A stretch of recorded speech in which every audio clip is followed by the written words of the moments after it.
ಬಂದಿದ್ಲು ಅಲ್ಲಿನ ಸ್ಕ್ಯಾನಿಂಗ್ ಸೆಂಟರ್ಗೆ. ಅವಳ ಅಂದಕ್ಕೆ ಮನಸೊತ್ತಿದ್ದ ಲ್ಯಾಬ್ ಹುಡುಗ.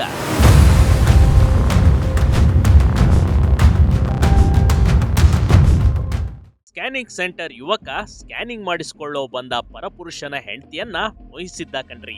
ಆಕೆಯೊಂದಿಗೆ ಸ್ನೇಹ ಬೆಳೆಸ್ಕೊಂಡು ಮಂಚ ಏರು ಅಂತ ಕೇಳಿದ್ದ. ಮೊದಲು ಆಕೆ ಇದನ್ನ ತಮಾಷೆಯಾಗಿಯೇ ತೆಗೆದುಕೊಂಡಿದ್ಲು. ಆದ್ರೆ ಯಾವಾಗ ಈತನ ಕಾಟ ಹೆಚ್ಚಾಯ್ತೋ ಗಂಡನಿಗೆ ಹೇಳಿ ಕೊಲೆ ಮಾಡಿಸಿ ಬಿಟ್ಟ ಘಟನೆ ಬಳ್ಳಾರಿಯಲ್ಲಿ ನಡೆದು ಹೋಗಿದೆ ನೋಡಿ.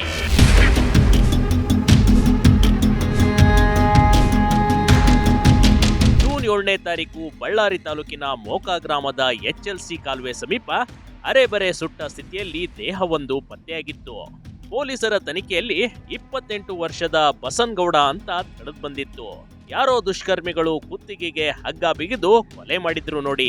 ಕೊಲೆ ಮಾಡಿ ದೇಹವನ್ನ ಸುಟ್ಟು ಹಾಕಿರುವ ಮಾಹಿತಿ ಸಿಕ್ಕಿತ್ತು.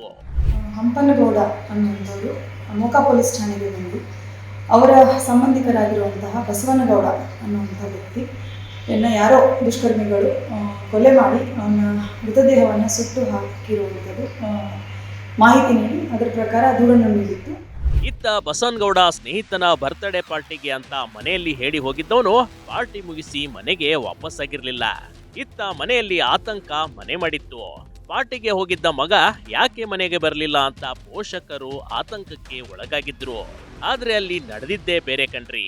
ಅವರದೇ ಸಂಬಂಧಿಕರಾಗಿರುವಂತಹ ಮೋಕಾ ನಿವಾಸಿಗಳಾಗಿರುವಂತಹ 3 ಜನ ಗಂಡ, ಹೆಂಡತಿ ಹಾಗೂ ಹೆಂಡತಿಯ ತಮ್ಮ ಇವರು ಆ ವ್ಯಕ್ತಿಯ ಕಿರುಕುಳ ತಾಳಲಾಗದೆ ಆ ವ್ಯಕ್ತಿಯನ್ನ ಕೊಲೆ ಮಾಡುವ ಉದ್ದೇಶದಿಂದ ಅವನನ್ನ ಹತ್ಯೆಗೈದು ಪರಾರಿಯಾಗಿರುವಂಥದ್ದು ಕಂಡು ಬಂದಿದೆ.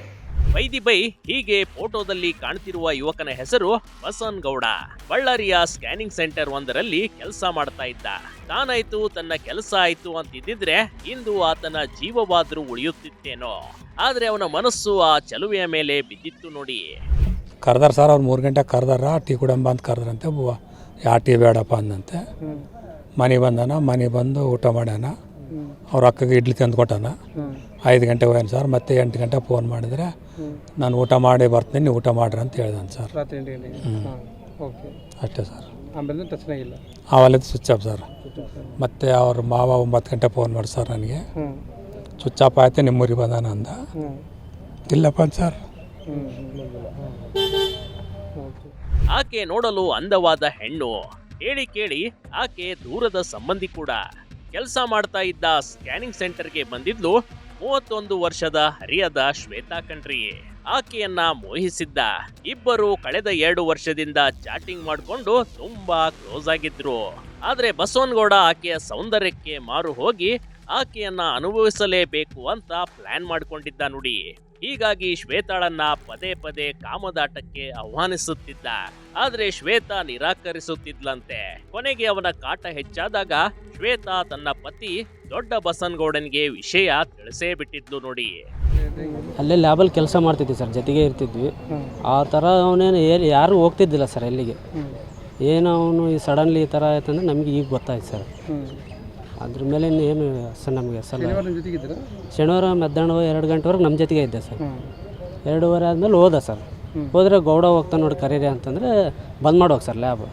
ಬಂದ್ ಮಾಡೋಕೆ ಕರೆದು ಮತ್ತೆ ಬಂದ್ ಮಾಡಿಸಿ ಹೋದ ಸರ್. ಅವ್ರು ಆವಾಗಲಿದ್ದಿಲ್ಲ ಸರ್, ಗೊತ್ತಿಲ್ಲ. ರೇಣುಕಾಸ್ವಾಮಿ ಹತ್ಯೆ ಮಾದರಿಯಲ್ಲಿ ನಡೆದ ಕೊಲೆ. 2 ವರ್ಷದಿಂದ ಹಿಂದೆ ಬಿದ್ದವನಿಗೆ ಮಸಣ ಸೇರಿಸಿದ ದಂಪತಿಗಳು. ನಿಮ್ಗೆಲ್ಲ ರೇಣುಕಾಸ್ವಾಮಿಯನ್ನ ದರ್ಶನ್ ಮತ್ತು ಪವಿತ್ರ ಗೌಡ ಗ್ಯಾಂಗ್ ಹತ್ಯೆ ಮಾಡಿರುವಂತೆ ಇಲ್ಲಿಯೂ ಕೂಡ ಬೇರೆಯವರ ಹೆಂಡತಿಯ ಹಿಂದೆ ಬಿದ್ದವನಿಗೆ ಗಂಡ ಹೆಂಡತಿ ಸೇರ್ಕೊಂಡು ಬಸವನಗೌಡನ ಉಸಿರು ನಿಲ್ಲಿಸ್ಬಿಟ್ಟಿದ್ರು ನೋಡಿ. ಯಾರ ಜೊತೆ ಇದ್ದಿಲ್ಲ ಸರ್, ಏನೂ ಗೊತ್ತಿಲ್ಲ ಸರ್. ಅದಂತ ನಮ್ಮಂತೆ ಅಂತ ಆ ಥರ ಏನು ಮಾತಾಡ್ತಿದ್ದಿಲ್ಲ ಸರ್. ಏನಂದ್ರೆ ಲ್ಯಾಬ್ನಾಗ ಕ್ಯಾಶುವಲಾಗಿ ಬರ್ತಿದ್ದ, ಕುಂದಿರ್ತಿದ್ದ, ಹೋಗ್ತಿದ್ದ, ಅಲ್ಲೇ ಎಕ್ಸ್ರೇ ಮಾಡ್ತಿದ್ದ ಸರ್. ಪೇಷಂಟ್ ಜೊತೆಗೆ ಅಲ್ಲಿ ಮಾತಾಡ್ತಿದ್ದು ಅಷ್ಟೇ. ಅದ್ರ ತಪ್ಪಲ್ಲಿ ಇನ್ನು ಬೇರೆ ಹುಡುಗಿ ಅದೇ ಥರ ಏನಿದ್ದಿಲ್ಲ ಸರ್. ಆ ಥರ ಹೆಂಡತಿಯ ಹಿಂದೆ ಬಿದ್ದವನನ್ನ ಉಳಿಸಲೇಬಾರ್ದು ಅಂತ ಶ್ವೇತಾ ಗಂಡ ಹೆಂಡತಿ ಮೊಬೈಲ್ನಿಂದ ಮೆಸೇಜ್ ಮಾಡಿ ಬಸನಗೌಡನ್ಗೆ ಕರೆಸಿಕೊಂಡಿದ್ದ. ಆಕೆ ಸಿಗ್ತಾಳೆ, ದೈಹಿಕ ಸುಖ ಕೊಡ್ತಾಳೆ ಅಂತ ನಿರ್ಜನ ಪ್ರದೇಶಕ್ಕೆ ಖುಷಿಯಿಂದಲೇ ಹೋಗಿದ್ದ ಈ ಬಸವನಗೌಡ. ಆದ್ರೆ ಮುಂದೇನಾಗಲಿದೆ ಅಂತ ಬಸವನಗೌಡನಿಗೆ ಗೊತ್ತಿರ್ಲಿಲ್ಲ ನೋಡಿ.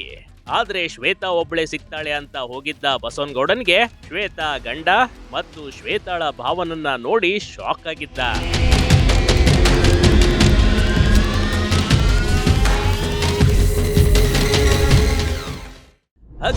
ಬಿಗಿದು ಹೆಂಡತಿ ಹಿಂದೆ ಬಿದ್ದವನ ಕೊಲೆ.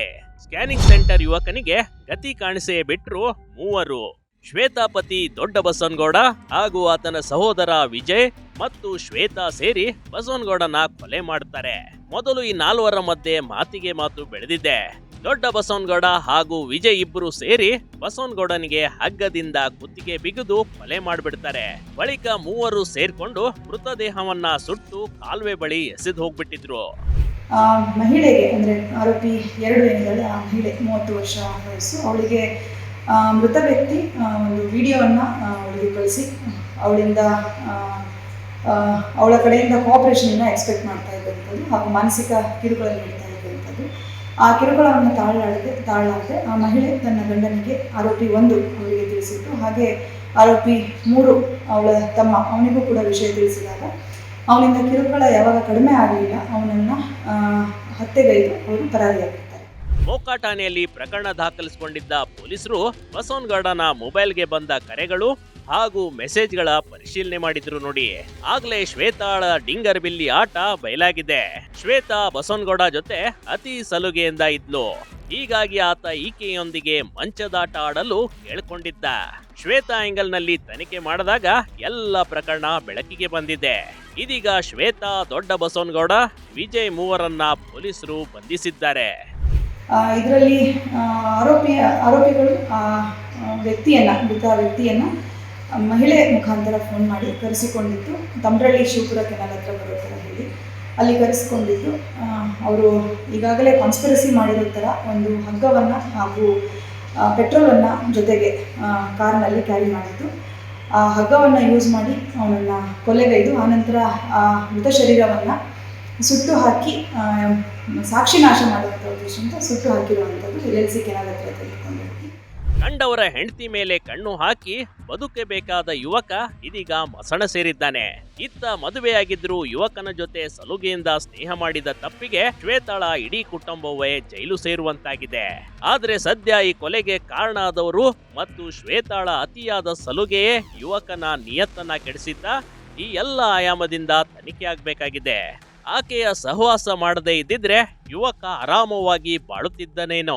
ಹೆಣ್ಣಿನ ಹಿಂದೆ ಬೀಳುವ ಯುವಕರೇ ಯಾವುದಕ್ಕೂ ಎಚ್ಚರ. Big TV Karnataka, Ballari.